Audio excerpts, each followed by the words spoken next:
Invite பண்ணதுக்கு வந்ததுக்கு Bhagyaraj sir உங்களுக்கு நன்றி சொல்லிக்கிறேன். சிவா சார் உங்களுக்கு நன்றி சொல்லிக்கிறேன். பாக்யராஜ் சார் தொடர்ந்து நிறைய படங்களுக்கு சிபி சார் வந்து சப்போர்ட் பண்ணுறீங்க. ரொம்ப நன்றி சார். இந்த படத்துல இந்த ஹீரோவா நடிக்கிறதுக்கு ஹெல்ப் பண்ண சிவா சாருக்கு ஃபர்ஸ்ட் நன்றி தெரிவிச்சுக்கிறேன். இந்த ஸ்கிரிப்டுக்குள்ள நான் வர காரணம் வந்து ரெண்டு பேர் தான், காசி சாரும் வினோத்ராஜ் சாரும். அவங்க ரெண்டு பேருக்கு நன்றி தெரிவிச்சுக்கிறேன். அவன் தொடர்ந்து திருவிழா படமா பண்ணிட்டு இருக்கோம், சரி ஒரு லவ் படம் பண்ணுவோம் அப்படின்னு யோசிக்கும் போது சிவா சார் இந்த ஸ்கிரிப்ட் கொடுத்தாரு. ஸோ படிச்சு பார்த்துட்டு ரெண்டு விஷயம் நான் தோணுச்சு. சார் இந்த மாதிரி இந்த படத்துக்கு வந்து பெரிய கிராண்டா ஷூட் பண்ணணும், சின்ன பட்ஜெட்ல பண்ண முடியாது. ரெண்டாவது மியூசிக் டைரக்டர் வந்து கொஞ்சம் ஸ்ட்ராங்கா போட்டாதான் லவ் ஸ்டோரி நிற்கும் அப்படின்னு சொன்னேன்.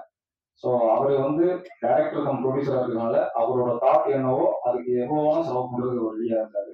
அது நீங்க விஷுவல்ஸ்ல பார்த்துருப்பீங்க. ஸோ மேக்கிங்ல ரொம்ப கஷ்டப்பட்டு தான் பண்ணோம்.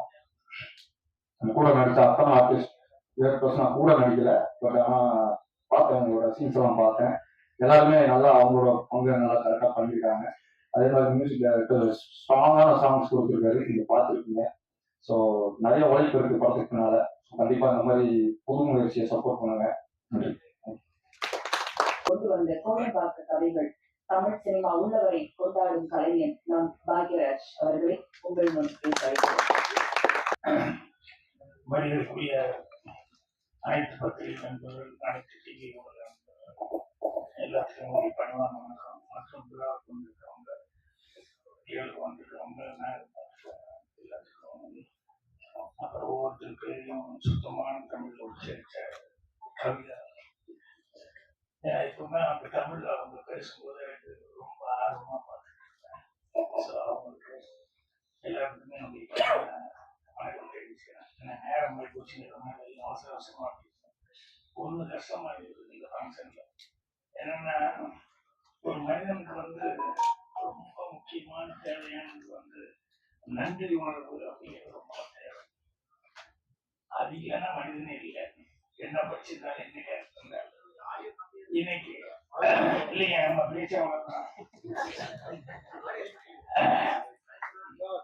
ஸோ அந்த நன்றி அப்படிங்கிறது வந்து அவ்வளவு முக்கியமான ஒரு சமாச்சாரம். இந்த ஃபங்க்ஷனே ஆடியோ ரிலீஸ் ஃபங்க்ஷனு அது வந்து முதல் தடவை பண்ணியிருக்காரு அவர் மனோஜ் கிருஷ்ணன். ஸோ அவர் சந்தோஷப்படுறத விட அவருக்கு யாரெல்லாம் சப்போர்ட் பண்ணாங்களோ அவங்களுக்கு நன்றி சொல்லணும் அப்படின்னு சொல்லிட்டு ஆரம்பிச்சாரு. அதை வந்து காலம் நேரம் அப்படிங்கிறதுக்காக இல்லை நீங்க அப்படின்னு சொல்லி காமிச்சேன் சார். ஏன்னா அவர் ப்ரொடக்ஷன் எப்பவுமே அவர் அது கரெக்டாக இருக்கிறது. அதனால அது இன்னொரு நிறைய சொல்லிக்கலாம். அந்த ரொம்ப கஷ்டமா இருந்தது. இல்லை இருந்தாலும் அவருக்கு ஃபர்ஸ்ட் இதுதான் இந்த படம் லான்ச் பண்றாரு. ஸோ அதுல வந்து பாட்டுக்காக எல்லாம் உதவி பண்ணுவாங்க, மியூசிக் உதவி பண்ணுவாங்க, அவர் பேர்லாம் சொல்லணும்னு நினைக்கும் போது அது தரப்பட்டது கஷ்டமா இருக்கு. உங்க சார்பா என்னுடைய மனமார்ந்த நன்றிகளை வந்து அவர் சப்போர்ட் பண்ணிருந்தாங்க. அதே மாதிரி இந்த படத்துல வந்து அந்த ஓம் நமச்சிவாயன்னா உடனே ஆன்மீகமா தான் தோணும் பாட்டு போடலாம் அப்படின்னா. அத ஒரு கமர்ஷியல் விதமா ரொம்ப அழகா வந்து அந்த ஓம் நமச்சிவாயங்கிறது வந்து அவ்வளவு ரிதமிக்கா வந்து அந்த பாட்டை பண்ணியிருந்தாரு. ஸோ அதே அந்த அளவு ரிதமிக் அப்படிங்கும் போது அப்புறம் மீதி பாட்டெல்லாம் அவர் எப்படி பண்ணியிருப்பாருன்னு சொல்லணும் இதுல. ஸோ நானும் நேரம் கருதி அவர்களை வந்து அவருடைய இதை மட்டும் நான் பாராட்டுறேன். மற்றபடி மறுபடியும் பாட்டு இருக்கலாம் பார்த்து அடுத்தபடியா நான் மறுபடியும் நன்றி சொல்ல விரும்புறது நம்ம கவிஞன் அவர்கள். என்னன்னா இந்த சின்ன தயாரிப்பாளர்கள் சின்ன படம் இதெல்லாம் தைரியமா வந்து எடுத்து அதை எப்படியாவது கொண்டு வரணும்னு ஒரு முயற்சி பண்ண இருப்பாங்க. அது நிறைய படங்கள்ல புதுசு புதுசா வர்ற படங்கள் எல்லாத்தையுமே நான் வந்து அப்பப்போ அந்த ஃபங்க்ஷன் எல்லாம் பார்த்துருக்கேன். அவர் எதா இருந்தாலும் பரவாயில்ல, அந்த புதுசா கஷ்டப்பட்டு இருக்கிறாங்க, அது எப்படியாவது வெளியே கொண்டு வரதுக்கு நம்மளால முயற்சி செய்வோம் அப்படிங்கிற மாதிரி இந்த படத்துக்கும் வந்து சிவா அவர்கள் கேட்ட ஒரு நின்று ஒத்துக்கிட்டு இவ்வளவு சிறப்பா வந்து அதை செய்யறாரு. அவருக்கு என்னுடைய மனமார்ந்த நன்றி. அப்புறம் வந்து வெற்றி அவர்களுக்கு நன்றி சொல்லணும். என்னன்னா அவர் வந்து கோபிநாத் கூட சொன்னாரு, வேற லெவலுக்கு நீங்க வேற மாதிரி கமர்ஷியலா அப்படின்னா நீங்க கொஞ்சம் போகணும் அப்படின்ட்டு அது அவருடைய நண்பரா அவருடைய ஆசை அதெல்லாம் கிடைக்கலாம் இல்லைன்னு சொல்ல நான் ஆமோதிக்கிறேன். ஆனா இப்ப செஞ்சுட்டு இருக்கிறது விக்ரமாதித்ய ஏன்னா வெற்றி அப்படின்னு சொன்னாலே அவர் கண்டிப்பா கரெக்டா சூஸ் பண்ணி தான் பண்ணிட்டு இருக்காரு அப்படிங்கிறனால எனக்கே அந்த ஃபீலிங் இருக்கும் போது நிச்சயமா ஆடியன்ஸுக்கு அந்த இருக்கும். இவர் எப்பவுமே எல்லா படமும் மாமூலா ஒத்துக்கிட்டு பண்றது இல்ல, ஏதோ அது வித்தியாசமா ஏதோ சம்திங் இருந்தா தான் அவர் பண்றாரு அப்படின்னு சொல்லிட்டு. ஸோ அதனால அது அந்த ட்ராக்கை மிஸ் பண்ணாம நீ கமர்ஷியலா பண்ணுங்க. அதுக்காக இதெல்லாம் கமர்ஷியல் இல்லைன்னு இல்லை, இதுவும் லவ் ஸ்டோரி தான். லவ் ஸ்டோரியும் கமர்ஷியலா ஹிட் ஆயிடுது. ஸோ அதனால இதையே தொடரணும் அப்படின்னு சொல்லி அவருக்கு நன்றி சொல்றேன். அதுக்கப்புறம் வந்து மனுஷபுத்திரன், அதாவது இன்னைக்கூட அவர் இந்த பிரிவு அப்படிங்கிறத பத்தி ஒரு 3 பேஜ், நான் ஒரு 2 பேஜ் படிக்கிறது கூட ஷூட்டிங்கா இருக்குன்னு சொல்லி கவர்த்திருக்காங்க. பாத்ரூம்ல தான் படிச்சுட்டு இருப்பேன். டைம் ஆகி போச்சு, என்ன ஒன்றும் படிச்சுக்கிட்டே இருக்கிறீங்க, ஏன்னா அப்படியே பேலன்ஸ் எடுத்து வச்சுட்டு வந்துருக்க மாதிரி படிக்கணும். இந்த பிரிவுங்கிறது சாக்லேட் உரையை வந்து பிரிச்சு சாக்லேட் பிரிக்கிறதால பிரிவு அப்படிங்கிற மாதிரி ரொம்ப அழகா தொகுப்பு தான் அவர் பண்ணியிருந்தாரு. இந்த தொகுப்பே அவ்வளவு சிறப்பா அவர் பண்ணியிருந்தாரு. சில பேர்லாம் தமிழ்ல வந்து இதை வந்து உண்மையிலேயே அவங்க வந்து ஒரு என்ன சொல்றது, அவங்களுடைய தமிழ்ல அவங்களுக்கு இருக்கிற புலமை அதெல்லாம் வந்து அடுத்தவங்களுக்கு ஒரு சர்வீஸ் மாதிரி அவர் பண்ணிட்டு இருக்காரு. அவருக்கு என்னுடைய மனமான நன்றி தெரிவிச்சுக்கிறேன். அதே மாதிரி இன்னைக்கு அவருடைய ஃபங்க்ஷன்ல வந்து அவர் சொன்னார், நிறைய யங்ஸ்டர் டைரக்டர்ஸ் எல்லாம் வந்து என்னை பத்தி பேசுறாங்க, ரொம்ப சந்தோஷமா இருக்கு, பெருமையா இருக்கு. அது அந்த பெருமையில எங்க டைரக்டர் அவருக்கு தான் போய் சேரும். அவருக்கு நான் இல்லை. அவருக்கு என்னுடைய மனமான நன்றி தெரிவிச்சுக்கிறேன். அப்புறம் இந்த விழாவில் வந்து ஒருத்தர் நான் கவனிச்சேன், அவர் பேசுனது கடைசி வரைக்கும் புரியல, ஆனால் ரொம்ப பிடிச்சிருந்தது. பாரதியாசிரியர் அவர் முதல்ல நான் எழுதுனது அப்படின்னு சொன்னாங்க, அது சுத்தமா எனக்கு என்னன்னு புரியல, அந்த வார்த்தைகள்லாம் புதுசு புதுசா இருந்தது. அப்புறம் 10 வருஷம் கழிச்சு எழுதினாங்க, அது அதே மாதிரிதான் இருந்தது. அந்த 10 வருஷத்துல அவர் சொன்னார் நான் நிறைய சேஞ்ச் ஆயிருக்கு அப்படின்னு. ஆனா கடைசியில அவர் சொன்னாரு அந்த கவிதை அது ரொம்ப சிறப்பா இருந்தா, அவர்கிட்ட ரொம்ப பேசணும், அவருக்கு நான் பார்த்து பேச வாய்ப்பு கிடைக்கல. அவர் விவேக் பிரசன்னா பிரதர் அப்படிங்கிறத வந்து இங்க சொன்னாங்க. அவர் கூட இருந்ததுனால அவர் தம்பி நல்லா பேசுறாரு, சிறப்பான முறையில் பேசினாரு. அடுத்தபடியா மெயினா அந்த ஃபங்க்ஷன்ல நன்றி அப்படின்னு சொல்ல வேண்டியது வந்து தயாரிப்பாளரும் டைரக்டருமான சிவா அவர்களுக்கு தான் நன்றி சொல்லணும். என்னன்னா இன்னைக்கு ஒண்ணு சினிமாவுக்கு வர்றது 2 தினம் தான் இது வரைக்கும் நான் நினைச்சுட்டு. ஒண்ணு வந்து என்னன்னா பேரும் புகழ் அப்படிங்கிறத அவங்க நினைச்சிட்டு வருவாங்க, லைம்லைட்ல வரணும், அப்படி இருக்கணும், இப்படி இவங்க மாற அவங்க மாற அப்படின்னு சொல்லி. இல்லைன்னா அதுல பாரு எப்படி சம்பாதிச்சு எப்படி இருக்கிறாங்க பாரு அப்படின்னு சொல்லி, அதே மாதிரி ஏன் பண்ணணும் அப்படின்னு சொல்லி இந்த சம்பாத்தியம் பேர் புகழ் இந்த 2 தான் மெயினா வந்து இருக்குதுன்னா இது வரைக்கும் நினைச்சிருக்கேன். நான் கூட பேர் புகழ் தான் நினைச்சிட்டு வந்தேன், சம்பாத்தியம் அப்புறம். ஆனா அதை தாண்டி ஒண்ணு இருக்குது அப்படிங்கிறது இன்னைக்கு தெரியும் போது ரொம்ப நெகிழ்வா இருக்குது. அதுதான் வந்து என்னன்னா அதை ஒரு சர்வீஸா சினிமாவை நினைச்சிட்டு வந்துருக்காரு அதை அவர்கிட்ட பேசிட்டு போது அது இருந்தது. ஏன்னா இங்கிருந்து போய் சிங்கப்பூர்ல எத்தனையோ வருஷம் கஷ்டப்பட்டு அவர் பாருங்க சிரமம், ஃபேமிலியே சிரமம், அதனால படிக்கிறதோட விட்டு போட்டு அதுக்கப்புறம் ஏதோ அதுக்காக நான் ஃபேமிலிக்காக அது வருமானத்துக்காக போனேன். அவ்வளவு வருமானத்தை வந்து அங்க ஈட்டிட்டு அந்த வருமானம் சம்பாதிச்ச வருமானத்தை வந்து அவர் வந்து சினிமாவில் வந்து அது கூட கமர்ஷியலா அவங்கள வச்சு தமிழ் சினிமாவில் கதை எழுதி இது பண்ணணும் அப்படிங்கிறத நினைக்காம அவரு என்ன நினைக்கிறாரோ ஆத்மார்த்தமா அதை வந்து செய்யணும் அப்படின்னு சொல்லிட்டு அவர் அந்த நஷ்டம் அது இதுங்கிற பத்தியோ இல்லை வேற எதை பத்தியோ எதை பத்தியுமே கவலைப்படாம பண்ணாரு. அதுலயும் அவர் எடுத்துக்கிட்டது வந்து ஒரு விஷயம் வந்து சொல்லும்போது அவர்கிட்ட பேசும்போது நிறைய விஷயம் சொல்லிட்டு இருந்தார். அதுல வந்து ஒண்ணு சொன்னாரு, ரயில்களுக்கெல்லாம் வந்து எவ்வளவு மரியாதை இருக்குது அங்க சிங்கப்பூர்ல அங்கெல்லாம் நம்ம பார்த்தேன் சார் அப்படின்னு சொல்லிட்டு, நம்ம ஊர்ல தான் கொஞ்சம் கஷ்டமா இருக்கு சொல்றதுக்கு அப்படின்ற மாதிரி ரொம்ப ஃபீல் பண்ணி சொன்னாரு. அதனுடைய ஆதங்கமா என்னவோ தெரியல, இந்த படத்தினுடைய ஹீரோ வெற்றி வந்து ஒரு ரைட்டர் ஆகணும் அப்படிங்கிறது சின்ன வயசுலேருந்தே அவருக்கு ஒரு ஃபீலிங்கா இருக்குது அப்படிங்கிறது இந்த சீன்ஸ் எல்லாம் வரும்போது அதுல தெரிஞ்சுது. உண்மையிலே இந்த ரைட்டர் அப்படிங்கிறது வந்து முன்னாடி எல்லாம் வந்து அந்த கதை இலாக்கா அப்படிங்கிறது எல்லாமே தேவர் பிலிம்ஸ் கதை இலாக்கா இருந்தது, சத்யா மூவிஸ் இருந்தது, ஏவிஎம்ல இருந்தது, எல்லா இடத்துலையுமே வந்து ஜெமினி. இப்ப வந்து கதை இலாக்காங்கிறது என்ன இல்லை. கதாசிரியர்களும் ரொம்ப கம்மியா போயிட்டாங்க. அது வந்து என்னன்னு தெரியல, ஒரு கட்டுப்பாடாகி போச்சு.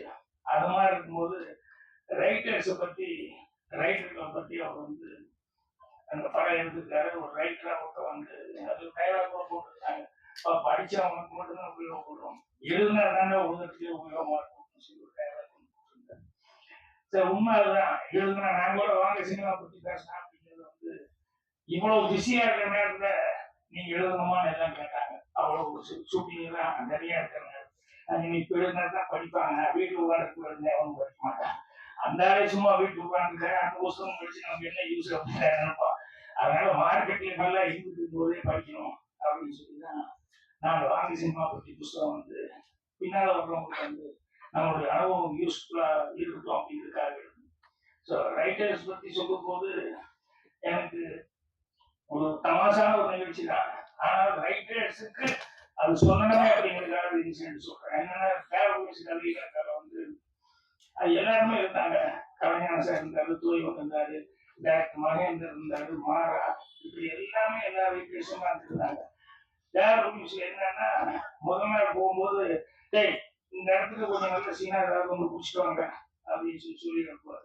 காலையில் 8 மணிக்கு காரு போய் எல்லா ரைட்டரையும் ஒவ்வொரு காரில் கொண்டு உட்காரு. 8:15 எல்லாரும் வந்து அசம்பிள் ஆயிடுவாங்க. 7:30 மணிக்கெல்லாம் வந்து நேற்று சொன்னாடா என்னடா சீனி யோசிச்சுட்டு இருந்தீங்க அப்படின்னு சொல்லுங்கன்னா, இந்த ரைட்டரையும் வந்து எல்லாம் வயசானவங்க தான் இருக்காங்க.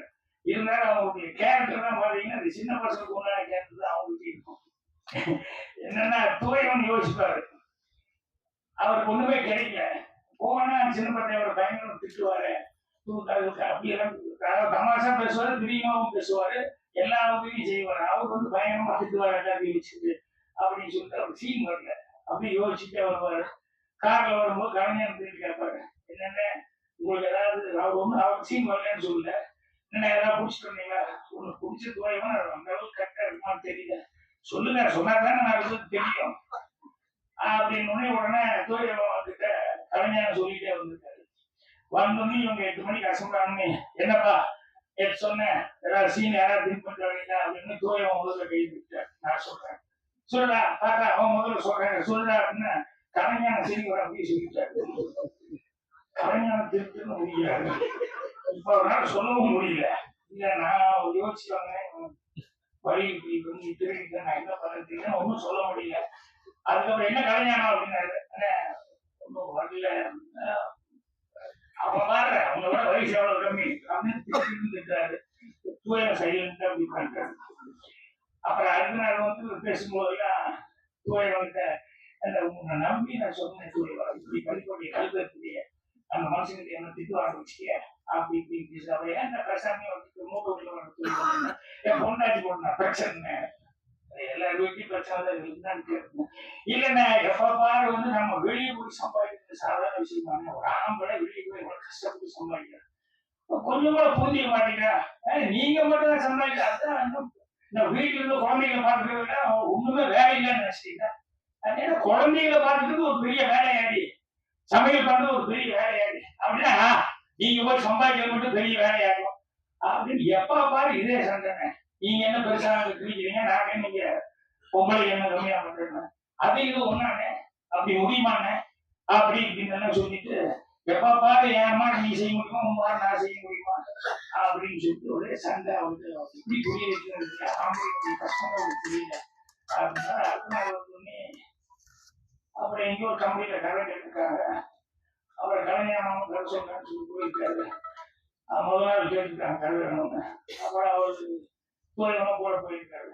முட்டா போய் சீனிவாச சார் போய் கலைஞான கதையை ஆரம்பிக்கலான்னு இந்த தூயவன் கதை சொல்லலாம் ஆரம்பிக்கிறதுல, இல்ல தூயவா கலைஞர் ஒரு கதை சொன்னது ரொம்ப பிரமாதமா இருக்கு, நீ வசனம் மட்டும் எழுதுங்க, எனக்கு சொல்லவே என்ன கதை அப்படின்னு. இல்லப்பா அந்த லைன் நல்லா இருக்கும், ஒரு பொண்டாட்டி எப்ப பாரு புருஷன்ல சண்டை போட்டுட்டே இருக்கா, நீ வீட்டுக்கு வந்து இதெல்லாம் பண்ண முடியுமா, சமையல் பண்றதா அது இது குழந்தை பார்த்து சாதாரண விஷயம் இருக்கு, ஒரு ஆம்பளை செய்யறதா ஒரு பொம்பளை செய்ய முடியுமா, சம்பாதிக்க முடியுமா அப்படின்னு சதா சண்டைப்பா. திடீர்னு 2 பேருக்குள்ள ஒரு கிலோமீட்டர் போட்டாங்க. என்ன சரி ஒரு 6 மாசம் அல்லது 3 மாசம் நான் வந்து சம்பாதிக்கிறது வேலைக்கு போறேன், நீ வந்து வீட்டுல இருந்து குழந்தைகளுக்கு சமைக்கிறத பண்ணு அப்படின்னு ஒரு கிலோமீட்டர் ஃபேமிலி சேர்த்து பிச்சு அப்படின்னு சொல்லிட்டு இதுதான் கவிஞர் சொன்ன கதை முடிக்கிறது. ஏன்னா நம்ம தான் காரில் சொல்லிட்டு வந்தோம், நம்மளதே வந்து சொல்லிட்டு அறிவுது அப்படின்னா அப்புறம் வெளியே வந்து நீ துறைவா நீ சீன் தான் இருந்த நான் கதையை உங்களுக்கு நடிச்சிருந்தா அப்படின்னா இது வந்து கேட்கும்போது காமெடி இருந்தது. ஆனால் உண்மையிலேயே கதை அப்படிங்கிறது நம்ம லைஃப்ல இருந்து இருக்கிறது தான் கதை. இதுக்காக போய் கற்பனை எல்லாம் பண்ணி புதுசா அது வந்து இது பண்ணி அப்படி மேல பார்த்து கீழே பார்த்து எல்லாம் யோசிக்கிறது இல்லை. ஒவ்வொருத்தரும் ஒரு கதாசிரியர் தான். அவன் லைஃப்ல வந்து அவன் பாதிச்சது என்ன அப்படின்னு சொல்லி ரீக்ரியேட் பண்ண ஆரம்பிச்சாலே அதுல நல்ல கதைகள் கிடைக்கும். அதே மாதிரி கதைகள் வந்து எல்லாருமே வந்து ஒரு 10 கதை இருந்தாதான் சினிமாவுக்கு போக முடியும். கிடையவே கிடையாது. 1-2 கதை இருந்தாலே போதும். நீ வந்து அனுபவங்கள் வந்து உனக்கு சொல்லிக் கொடுக்கும். அனுபவத்துல வந்து நிறைய கதைகள் வந்து நீ கத்துக்கலாம். இப்போ முதல் சோழராசத்துக்கு நான் வந்து ஒரு 25 நாள் போச்சு ஒரு பேர் கிடைச்சது. முதலே என்கிட்ட ஒரு முந்தான முடிச்சு ஒரு எங்க சென்றாங்க அந்த நாட்கள் இந்த கதையில முதல்ல எங்கிட்ட இருந்து எடுத்துமே அதான பண்ணிருப்பேன். எடுத்துமே சிவன் தூக்கி விடுற மாதிரி அப்ப என்கிட்ட இல்ல. முதல்ல யோசிக்கும் போது இது ஒண்ணு மட்டும் தான் வந்தது. அதுக்கப்புறம் யோசிச்சேன் ஒரு யோசனை வந்தது. அதுக்கப்புறம் ஓமைக்கு அப்படியே போக போக யோசிச்சுதான் நமக்கு இன்னும் அதை விட பெட்டரானதெல்லாம் வர ஆரம்பிச்சது. அதனால இவர் ரைட்டர் வந்து ஹீரோவை வச்சு வந்ததுனால ரைட்டர் ஆகணும்னு யார் நினைச்சாலும் புதுசா எங்கேயோ அங்கேயும் இங்கேயும் மேல போட்டா அப்படி பார்த்து பண்ண வேண்டாம். நிறைய வந்து நம்ம லைஃப்ல இருக்கிறது அப்படிங்கிறது படிங்க. நம்ம லைஃப்ல படிக்கிறது ஒண்ணுதான். அதே நேரத்தில் அவர் சொன்ன மாதிரி புக்கை படிக்கிறது ஒண்ணுதான். ஏன்னா ஒருத்தன் வந்து அவன் வாழ்நாளே ஏகப்பட்ட அனுபவங்களை சந்திச்சிட முடியாது. ஆனால் புஸ்தகம் படிச்சான்னா அந்த ரைட்டர் வந்து எத்தனையோ கேண்டிடேட்ஸ் வந்து அவன் கிரியேட் பண்ணி அவன் பார்த்து அவன் லைஃப்ல அவன் பார்த்து அந்த கதையை வந்து பண்ணிப்பான். அதனால நான் சினிமாவில் வர்றது படிக்கிற நேரத்துக்கு படிப்பு சரியா விட்டுட்டேன், சரியா படிக்க. ஆனா சும்மா சுத்த நேரத்துல காந்தைகள் எழுதின கதைய, நம்ம ஜெயகாந்தன் சார் எழுதின கதைய, கல்வியோட பொன்னியின் செல்வன் இந்த மாதிரி நிறைய கதை புக்குகளை படிக்கும்போது நம்ம லைஃபில் இல்லாத எக்ஸ்பீரியன்ஸ் எல்லாம் வந்து அவங்களுக்கு இருக்கிற லைஃப்ல இருந்து அவங்களுடைய கேரக்டர்ஸ்லயும் அது நமக்கு கிடைக்கும். அதனால படிக்கிறதும் மனிதர்களை வந்து பார்த்து அவங்களோட அனுபவ ரீதியா வந்து இது பண்றது, அதை வச்சு படைக்கிறது அப்படிங்கிறது. அதே மாதிரி கடைசி வரைக்கும் கத்துக்கிட்டே இருக்கணும் அப்படிங்கிறத மைண்ட்ல வச்சுட்டே இருக்கணும். நம்ம கத்துக்கிட்டோம்னு என்னைக்குமே நினைக்கூடாது. கடைசி வரைக்கும் நம்ம கத்துக்கிறது ஏதாவது ஒன்று இருந்துட்டே இருக்கும். இன்னைக்கூட வந்தோடனே இந்த ஆளுங்கிறத உண்மையிலேயே தெரியல. நான் கேட்டேன் சிவா சார், என்ன சார் ஆளுன்னு சொல்லி டைட்டில் இருக்குங்க சார், சிவன் எல்லாம் ஆளுன்னு சொல்லுவாங்க. புது விஷயத்தால நம்ம எதோ படிச்சுக்கிட்டு இருந்தோம். சிவன் அப்படின்னு சொல்லி சொல்றது ஆளுநர். அதுல வேற 2 தடவை எனக்கு இந்த பாப்டா போப்டான்னு போன அன்னைக்கு அது இப்படி சொல்றதா அப்படி சொல்றதா ஒரு குழப்பம் இருந்தது. அதே குழப்பீங்க ஆளன்னா அப்படிங்கிற மாதிரி இவங்க சொல்லும் போது ஸோ ஆழம் அப்படிங்கிறது வந்து சிவபெருமான படைப்பாளி அப்படின்னு சொல்லுவாங்க அப்படின்னு சொன்னாரு. அது ஒரு புது விஷயமா இருந்தது. ஸோ சிவா அவருக்கு வந்து அவர் என்ன கதை பண்ணியிருக்காருன்றது நான் கேட்டுட்டேன். ஆனா அவருக்கு சொல்லும் போது வந்து லவ் அதோட ஆன்மீகம் அப்படின்னு சொல்லிட்டு அதுலயே ஒரு டைலாக் போட்டு எல்லாம் நேசிக்கிறாங்க, அதிகமா நேசிக்கிறாங்க, அதுதான் ஆன்மீகம் அப்படி மாதிரி சில டைலாக் எல்லாம் வந்து அங்க ஒரு டைலர்ல அங்கங்க விட்டு வந்தா கூட அந்த விட்டு வர்றதுல கூட அதுல ஒரு கருத்து, அது ஒரு ஆழமான ஒரு விஷயம் இருக்குது அப்படிங்கிறத தெரிஞ்சுக்க முடியாது. ஸோ நான் சொன்ன மாதிரி சர்வீஸ் மென்டாலிட்டியோட இந்த சினிமா எடுக்கிறதுன்னு வந்து சிவா அவர்கள் தம்பி சொந்த பணத்தை வந்து இதை ரெட்டிப்பாக்கணும் அப்படின்னு நினைக்கிறத விட ஜனங்களுக்கு இது மூலமா வந்து அன்பு அப்படிங்கிறது வந்து ஒரு விஷயம். அது தூய்மையான காட்சி அப்படிங்கிறது அன்பு அப்படிங்கிறது. அதனால அவருடைய அந்த சர்வீஸ் மென்டாலிட்டிக்கு எனக்கு ரொம்ப சந்தோஷமா இருக்கு. பாகிய புக்கெல்லாம் வந்து அவருக்கு இன்ஸ்பிரேஷன் எனக்கு அது ரொம்ப சந்தோஷமாகவும் பெருமையாகவும் இருக்குது. ஸோ அவருக்கு வந்து பத்திரிகையாளர் நண்பர்கள், ஊடக நண்பர்கள் எல்லாருமே அவர் ஏன்னா இது வந்து கேமராமேன் தான் வந்து அந்த ஃப்ரேம் படம் பார்த்தோன்னே நான் முதல்ல எனக்கு இவர்தான் சிவான்னு தெரியாம நான் ட்ரெய்லர் கொண்டு வந்தேன் குட்டீஸ்வர் அப்படிங்கிற மாதிரியே பேசி அந்த ட்ரெய்லர் அப்படி பார்த்தோன்னே சார் இந்த சிவா யாருக்கிட்ட அப்படிங்கும்போது நான் தான் சார் சிவா அப்படின்னா எனக்கு அது வரைக்கும் அவர் எழுதினாரு, அவர் தான் டைரக்ட் பண்ணாரு குட்டீஸ்வர் நினைச்சு. ஸோ அந்த ஃப்ரேமிங் அதெல்லாம் பார்த்தா இடங்கள் எல்லாம் செலவு பண்ணி அந்த கேமராமேன் எல்லாம் எவ்வளவு தூரம் அதுக்காக இது பண்ணிருக்காங்கன்னு சொல்லிட்டு இந்த படத்துல எல்லா டெக்னீஷியனுமே அவங்க ஒரு பங்கு ரொம்ப சிறப்பாக பண்ணிருக்காங்க. அதாவது அதுல ஒரு சொன்னார் இல்லையா, பாட்டு எழுதும் போது அவர் நான் பார்த்துட்டேன் கிருஷ்ணா வந்து மனோஜ் கிருஷ்ணா வந்து கம்போஸ் பண்ணும்போது நான் அவர் பார்த்து போன் தான் கிருஷ்ணன் அவங்கவுங்க வேணுங்கிறது அவங்கவுங்க வேலையை அவங்கவுங்க வந்து ரொம்ப சிறப்பையோட செஞ்சிருக்காங்க. அதனால எல்லா டெக்னீஷியனுக்கும் என்னுடைய மனமார்ந்த பாராட்டுகள் தெரிவிச்சு சிவா அவர்கள் வெற்றி பெற எனக்கு வாழ்த்துக்கள் தெரிவிக்கிறேன்.